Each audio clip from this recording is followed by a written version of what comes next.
Channel को like, share और विदुर जी से सब्सक्राइब कहते हैं, हे विदुर जी, जब मनु महाराज जी ने अपनी कन्या करदम जी के साथ विवाह और विवाह के पश्चात मनु महाराज और उनकी धर्मपत्नी शत्रुपा जी तो अपने घर को चले गए और इधर पितृभ्याम प्रस्थिते साध्वी पतिमिंगित कोविदा नित्यं पर्यचरत प्रीत्या भवानी भवम प्रभु।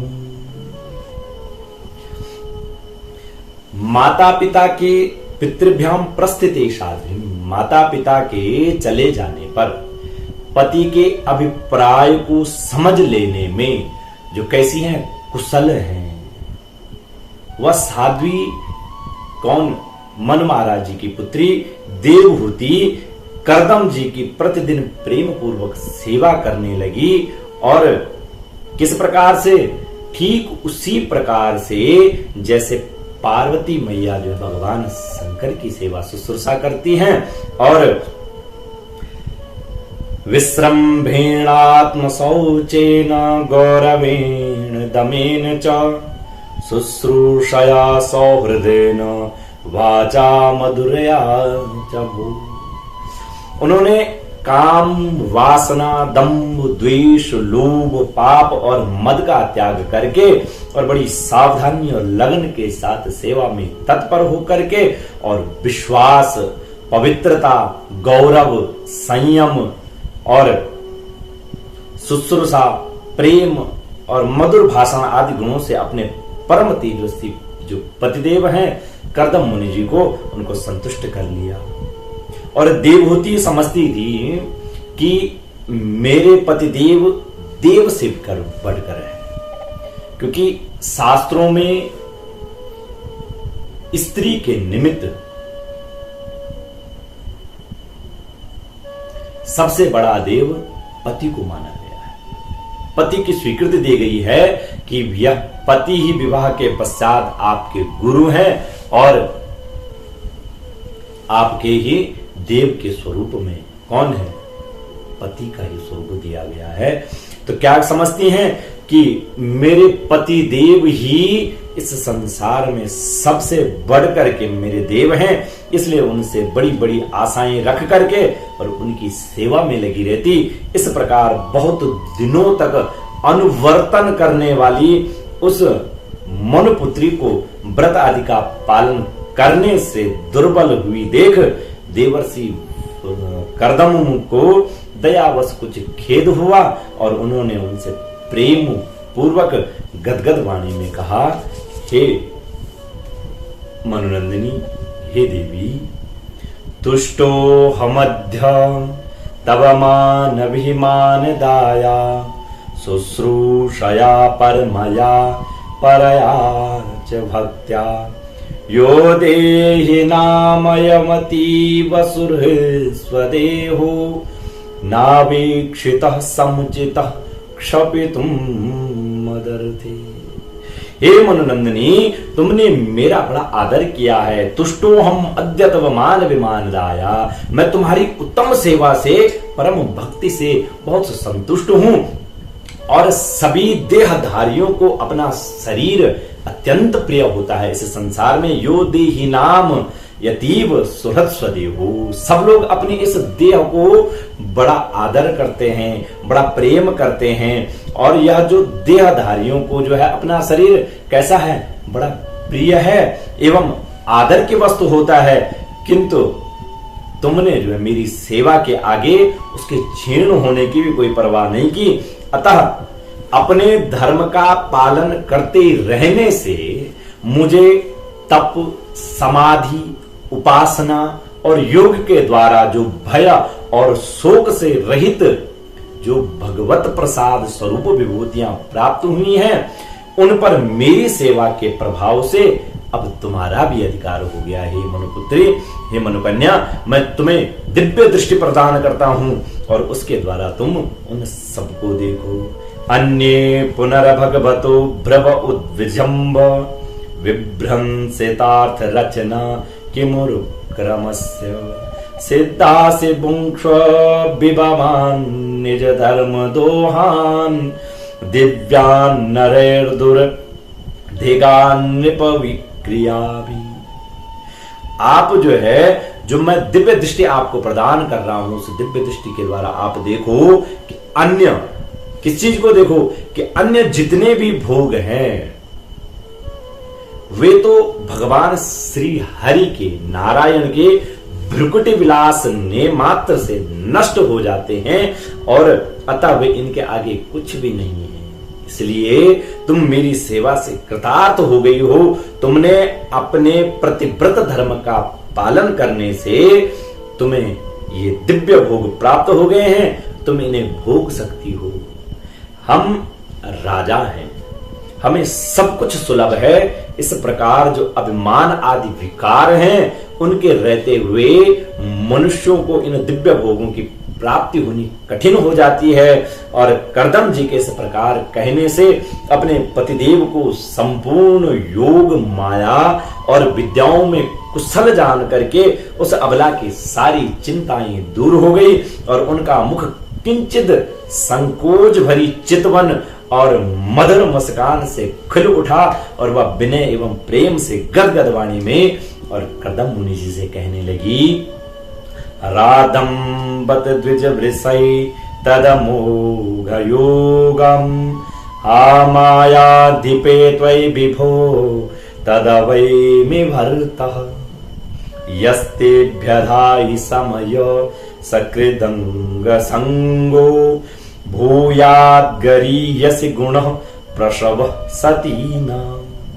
हे द्विज श्रेष्ठ, हे मुनि श्रेष्ठ, हे स्वामी, मैं यह जानती हूं कि कभी निष्फल न होने वाली जो योग शक्ति है और जो त्रिगुणात्मिका माया पर अधिकार रखने वाले आपको ये सब ऐश्वर्य प्राप्त हैं, किंतु हे प्रभु, आपने विवाह के समय एक प्रतिज्ञा की थी।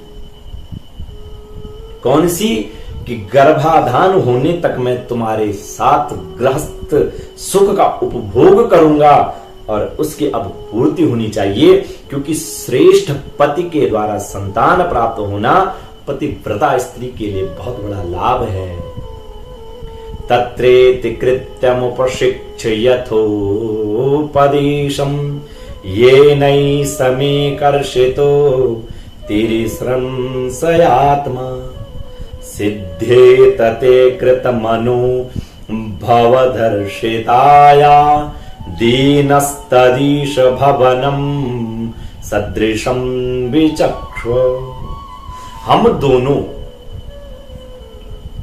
कौन है? विवाह हम दोनों का हो गया, हम दोनों पति और पत्नी के स्वरूप में हैं, तो हम दोनों के समागम के लिए शास्त्र के अनुसार जो कर्तव्य हो, जो शास्त्र कहता है आप उपदेश दीजिए और उबटन, गंध, भोजन आदि उपयोगी सामग्रियां भी जुटा दीजिए, जिससे मिलने की इच्छा अत्यंत दीन दुर्बल हुआ या मेरा जो शरीर है आपके अंग संग के योग्य हो जाए, क्योंकि आपकी ही बढ़ाई हुई जो काम वेदना है इससे मैं पीड़ित हो रही हूं। भगवान, हे स्वामिन, इस कार्य के लिए एक उपयुक्त भवन तैयार हो जाए और इसका भी आप कुछ विचार कीजिए।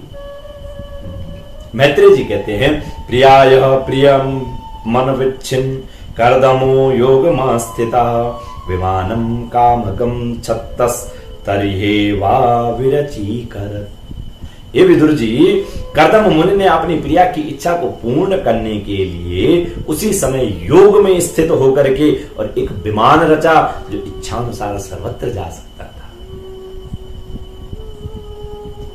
जहां मन की इच्छा हो वह वहां जा सकता था। सर्वकाम दुघम दिव्यम सर्वरत्न समन्वितम सर्वध्युर उप चयोदरकम मणिस्तंभैरुपस्कृतम और यह विमान कैसा है? यह कोई सामान्य विमान नहीं है, अपितु तो बड़ा दुर्लभ विमान है। कैसा विमान है कि यह सब प्रकार के इच्छित भोग सुख प्रदान करने वाला, अत्यंत सुंदर, सब प्रकार के रत्नों से युक्त, सब संपत्तियों की उत्तरोत्तर वृद्धि से संपन्न तथा मणिमय खम्भों से शोभित था। वह सभी ऋतुओं में सुखदायक है और उसमें जहां तहां सब प्रकार की दिव्य सामग्रियां रखी हुई थी। ऐसा वह विमान है और उसे चित्र विचित्र रेशमी झाड़ियों और पता झंडियों और पताकाओं से खूब सजाया हुआ था, जिन पर भ्रमरगण मधुर गुंजार कर रहे थे। ऐसे रंग बिरंगे पुष्पों की मालाओं से तथा अनेक प्रकार के सूती और रेशमी वस्त्रों से वह अत्यंत शोभायमान हो रहा था। बड़ा सुंदर वह विमान था। एक के ऊपर एक बनाए हुए कमरों में अलग अलग रखी हुई सैया, पलंग, पंखे और आसनों के कारण वह बड़ा सुंदर जान पड़ता था। और जहां तहां देखो दीवारों में बड़ी शिल्प रचना, बड़ी सुंदर चित्रकारी जो है दीवारों में हो रखी है और उसमें पन्ने का फर्श था। बैठने के लिए मूंगे की वेदियां बनाई गई थी। द्वासु विद्रुम देहल्या भातम वज्र कपाटवत शिखरे श्विंद्र नीलेशु एम कुंभीरधिस्रतम। कितना सुंदर बना रखा है कि उसकी मूंगे की देहलियां थी और द्वार कैसे हैं? हीरे के हैं। द्वारों में हीरे के किवाड़ लगे हुए थे। इंद्र नील मणि के शिखरों पर सोने के कलश रखे हुए थे और उसी की हीरे की दीवार में बढ़िया लाल जड़े हुए थे, जो ऐसे जान पड़ते थे मानो विमान की आंखें हों तथा रंग बिरंगे चंदों हुए बहुमूल्य सुनहरी बंधनवारों से सजाया हुआ था। और हंस पारावत व्रातैस्तत्र तत्र निकूजितम, जिसमें विमान में जहां तहां कृत्रिम हंस और कबूतर आदि पक्षी बनाए हुए थे, जो बिल्कुल सजीव से मालूम पड़ते थे। ऐसा लगता था देखने से कि मानो वह सब क्या है? सजीव हैं। उन्हें अपना सजातीय समझकर बहुत से हंस और कबूतर उनके पास बैठ करके अपनी अपनी बोली बोलते थे और उसमें सुविधानुसार क्रीड़ा स्थली, शयन गृह, बैठक आंगन, चौक आदि बनाए गए थे, जिनके कारण वह विमान स्वयं करदम जी को भी विस्मित करने लग गया था। ऐसा सुंदर विमान बनाया था। इद्दिगृहं तत्पश्यन्तीं नाति प्रीतेन चेतसा सर्वभूताशयाज्ञया विज्ञः प्रवोचत् करदम स्वयं। और ऐसे सुंदर विमान को जब करदम जी ने देखा तो वह भी उसको देख करके विस्मित होने लगे। और ऐसे सुंदर घर को जब देवहूति ने बहुत प्रसन्न चित्त से नहीं देखा तो उसके आंतरिक भाव को परख लेने वाले करदम जी ने स्वयं उनसे कहा कि हे देवी, क्या करो?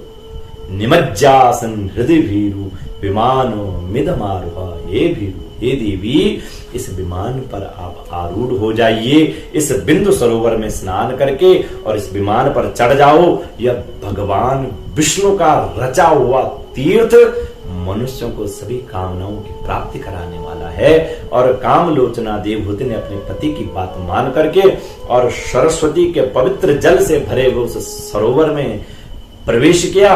और उस समय वह बड़ी मैली कुचैली साड़ी पहने हुई थी। उनके सिर के बाल चिपक जाने से उनमें लटे पड़ गई थी। शरीर में मैल जम गया था तथा स्तन भी जो है कांतिहीन हो गए थे। सरोवर में जैसी माता ने गोता लगाया, उनके भीतर एक महल में 1000 कन्याएं देखी। वे सभी किशोर अवस्था की कन्याएं थी और उनके शरीर में कोमल सी सुमधुर सी गंध आ रही थी। और तम दृष्ट्वा सहसोत्थाय प्रोचु प्रांजल यस्त्रिया वयम कर्म करिस्तुभ्यम शादिनः करवाम किम। अरे देवहूति देखते ही वे सब स्त्रियां, जैसे उन्होंने देवहूति को देखा उन स्त्रियों ने, वो सहसा खड़ी हो गई और हाथ जोड़ करके कहने लगी, हम सब आपकी दासियां हैं, आप हमें आज्ञा दीजिए, आपकी क्या सेवा करें। विदुर जी कहते हैं कि स्नानेन तम महारहेण स्नापयित्वा मनस्विनीं दुकूले निर्मले नूतने ददुरस्ते च मानदः। तब स्वामिनी को सम्मान देने वाले रमणियों ने बहुमूल्य मसालों, गंध इत्यादि से मिश्रित जल के द्वारा उन मनुष्यनी देवहूति को स्नान कराया और दो नवीन और निर्मल वस्त्र उनको पहनने के लिए दे। फिर उन्होंने बहुत से मूल्य के बड़े और सुंदर कांतिमान आभूषण, सर्वगुण संपन्न भोजन और पीने के लिए अमृत के समान स्वादिष्ट आसव प्रस्तुत किए और अथादर से समात्मानां स्त्रग्विणम विरजाम्बराम। और जब देवहूति ने स्नान करने के पश्चात दासियों के द्वारा वस्त्र इत्यादि अलंकार इत्यादि पहनने के बाद जब दर्पण में अपना प्रतिबिंब देखा तो उसको मालूम हुआ कि वह भांति भांति सुगंधित जो फूल हैं उनके हारों से विभूषित है, स्वच्छ वस्त्र धारण किए हुए हैं, उसका शरीर में निर्मल और कांतिमान हो गया तथा उन कन्याओं ने बड़े आदर पूर्वक उनका मांगलिक श्रृंगार किया।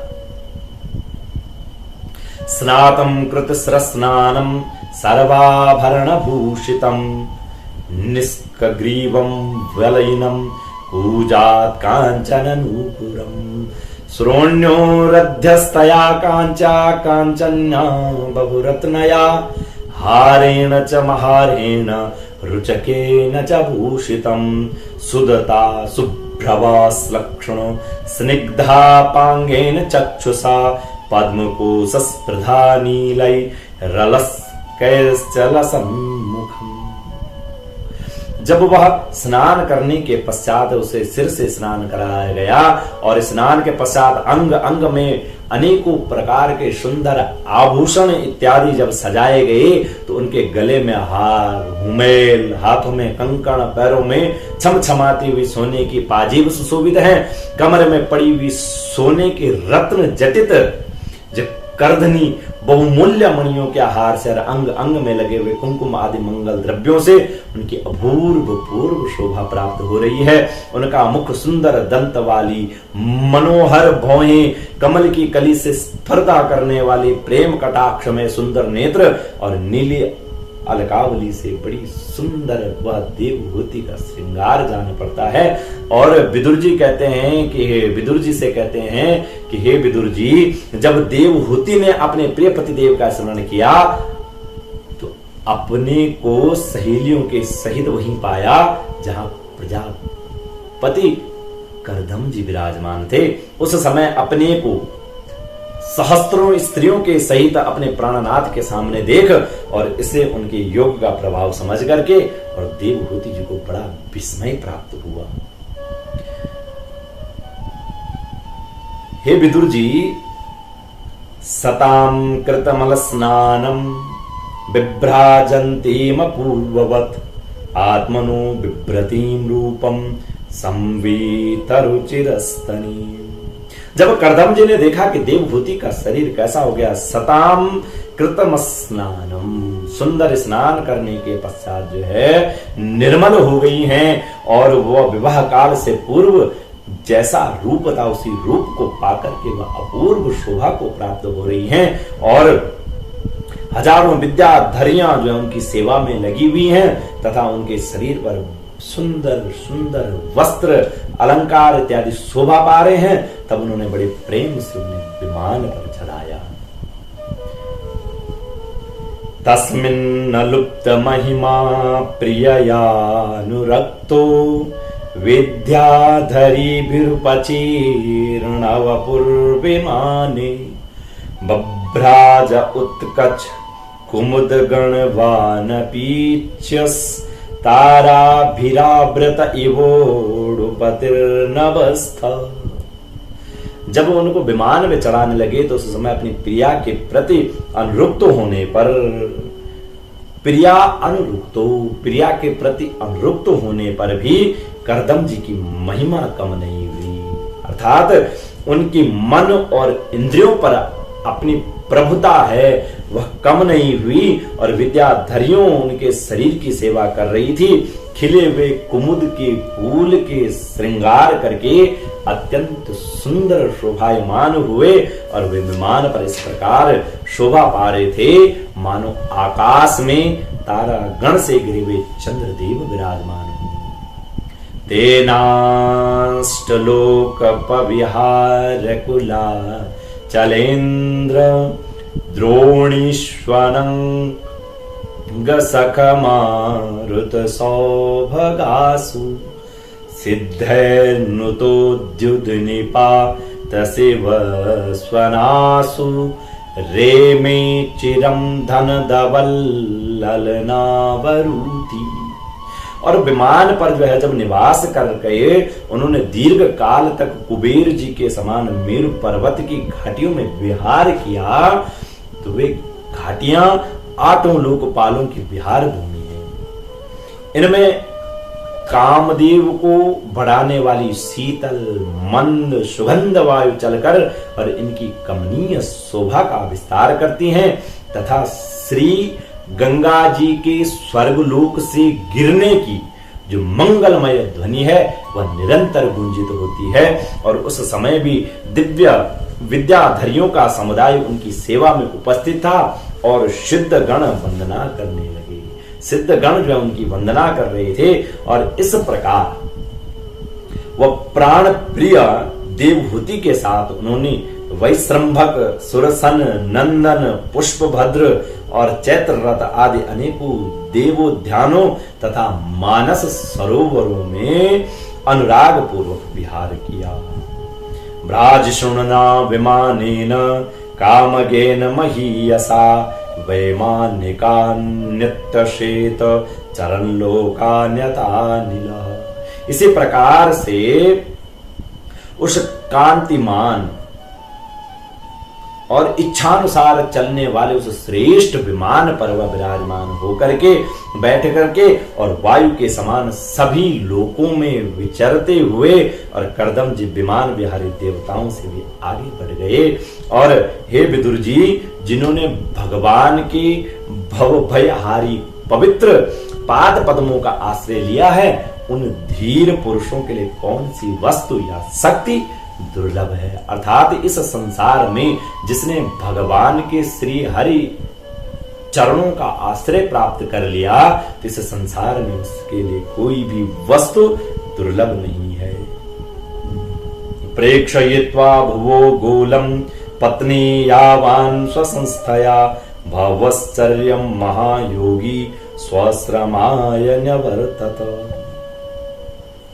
इस प्रकार से वह महान योगी कर्दम जी इस समस्त भूमंडल जो द्वीप, वर्ष आदि की विचित्र रचना के कारण बड़ा आश्चर्यमय प्रतीत होता है, अपनी प्रिया को दिखा करके और अपने आश्रम को लौट आए। फिर उन्होंने अपने को 9 रूपों में विभक्त कर रति सुख के लिए अत्यंत जो उत्सुक मन कुमारी देवहूति को आनंदित करते हुए और उनके साथ वर्षों तक विहार किया। किंतु इतना लंबा समय एक मुहूर्त के समान बीत गया।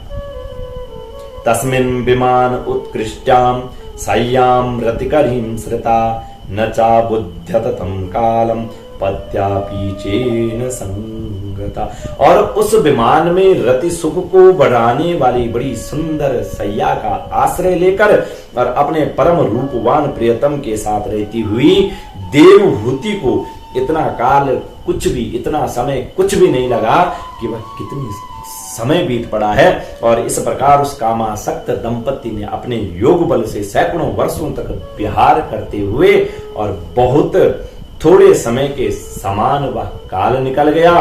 तस्यामाधत्तैरे तस्याम भावयन्नात्मनात्मवित् नोधा विधाय रूपम स्वम सर्व संकल्प विभु। और उन आत्मज्ञानी तस्याम आधत्त रेतस्ताम भवा भावयन्नात्मनात्मवित्, वह जो आत्मवित् है, वह जो आत्मज्ञानी कर्दम जी है, सब प्रकार के संकल्पों को जानते थे। अतः देवहूति को संतान प्राप्ति के लिए उत्सुक देख तथा भगवान के आदेश को स्मरण कर उन्होंने अपने स्वरूप के 9 विवाह किए और कन्याओं की उत्पत्ति के लिए एकाग्र चित्त से अर्धांग रूप में अपनी पत्नी की भावना करते हुए और उसके गर्भ में वीर्य स्थापित किया। इससे देवहूति के एक ही साथ 9 कन्याएं पैदा हुई और वे सभी सर्वांग सुंदरी थी और उनके शरीर से लाल कमल की सी सुगंध निकलती थी। और पतिम सा प्रभृजस्यंतम तदा लक्षो सती सती स्मयमाना विक्लवेन हृदयेन विदूयता। और इसी समय वह शुद्ध स्वभाव वाली सती देवहूति ने देखा कि पूर्व प्रतिज्ञा के अनुसार उसके पतिदेव अब संन्यास आश्रम को ग्रहण करके वन को जाना चाहते हैं, तो अपने आंसुओं को रोक करके और ऊपर से सुमधुर मुस्कुराते हुए व्याकुल एवं संतप्त हृदय से धीरे धीरे अति मधुर वाणी में कहती हैं कि उस समय वह सिर नीचा किए हुए और अपने नख मंडित चरण कमल से पृथ्वी को कुरेद रही थी और देवहूति कर्दम जी से कहती है कि हे भगवान, सर्वं तद भगवान मह्यम उपोवाह प्रतिश्रुतम अथापि मे प्रपन्नाय अभयम दातुमर्हसि। हे भगवान, आपने जो कुछ प्रतिज्ञा की थी वह सब तो पूर्णता निभा दी, तो भी मैं आपकी शरणागति में हूं भगवान। हे ऋषि, अतः आप मुझे अभयदान प्रदान कीजिए। हे ब्रह्मन, ब्रह्मेन्दुहित्रिभिस्तुभ्यं विमज्ञापतयः समा कच्चित् स्यान्मे विशोकाय त्वयि प्रव्रजिते वनम। हे ब्रह्मन, आप तो वन को जाने की बात करते हैं, अब तो वन को जाने की कह रहे हैं, लेकिन इन कन्याओं के लिए योग्य वर तो खोजने पड़ेंगे, और आपके वन चले जाने के बाद और मेरे जन्म मरण रूप शोक को दूर करने के लिए भी तो कोई चाहिए जो मेरे साथ रहे। हे प्रभु, अब तक परमात्मा से विमुख हो करके मेरा जो समय इंद्रिय सुख भोगने में बीता है वह तो सब निरर्थक ही गया है। आपके परम प्रभाव को न जानने के कारण ही मैंने इंद्रियों के विषयों में आसक्त रहकर आपसे अनुराग किया, तथापि यह भी मेरे संसार भय को दूर करने वाला ही होना चाहिए। संगो या संस्कृतेर हेतु असत्सु विहितो धिया स एव साधु सुकृतो संगत्वाय कल्पते। अज्ञानवश असत पुरुषों के साथ किया हुआ जो संग संसार बंधन का कारण होता है, वही सत्पुरुषों के साथ किए जाने पर असंगता भी प्रदान करता है। नेह यत् कर्म धर्माय न विरागाय कल्पते न तीर्थ पद सेवाई जीवन नपि मृतो भी सा। और संसार में जिस पुरुष के कर्मों से न तो धर्म का संपादन होता है, न वैराग्य उत्पन्न होता है, और न भगवान की सेवा ही संपन्न होती है, वह पुरुष कैसा है? मृतो ही सा, वह मुर्दे के समान है। साहम भगवतो नूनम वंचिता माया दृढ़म यत्वाम विमुक्तिदम प्राप्य न मुक्षेय वंदनात्। इसलिए अवश्य ही मैं भगवान की माया से बहुत ठगी गई, जो आप जैसे मुक्तिदाता पतिदेव को पाकर के भी और मैंने संसार बंधन से छूटने की कोई इच्छा नहीं की। इसलिए आप मुझे ऐसी संतति दो कि जिसके द्वारा मैं इस संसार से क्या हो जाऊं, मुक्त हो जाऊं।